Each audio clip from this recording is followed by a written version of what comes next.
بسم الله الرحمن الرحيم إذا جاءك المنافقون قالوا نشهد إنك لرسول الله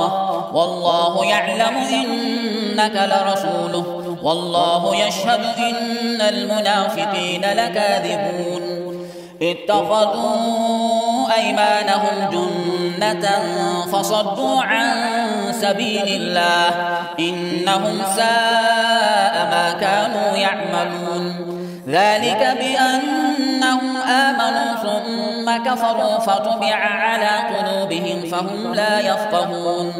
وإذا رأيتهم تعجبك أجسامهم وإن يقولوا تسمع لقولهم كأنهم خشب مسندة يحسبون كل صيحة عليهم هم العدو فاحذرهم قاتلهم الله أنى يؤفكون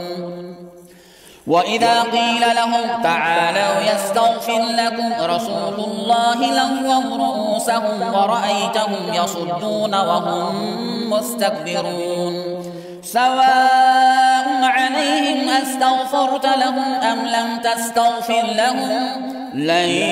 يغفر الله لهم إن الله لا يهدي القوم الفاسقين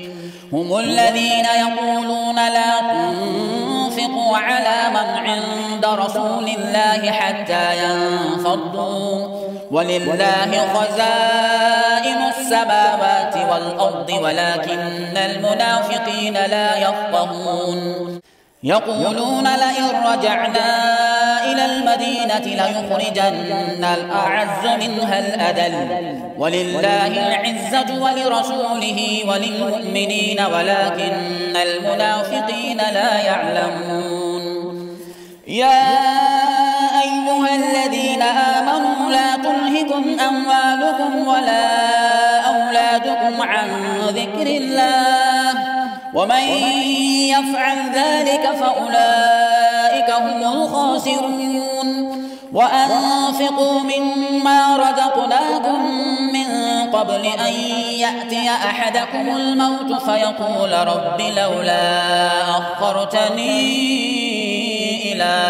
أجل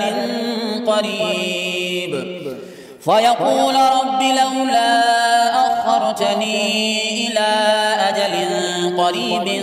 فأصدق وأكن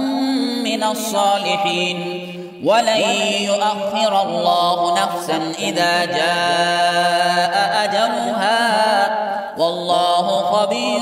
بما تعملون.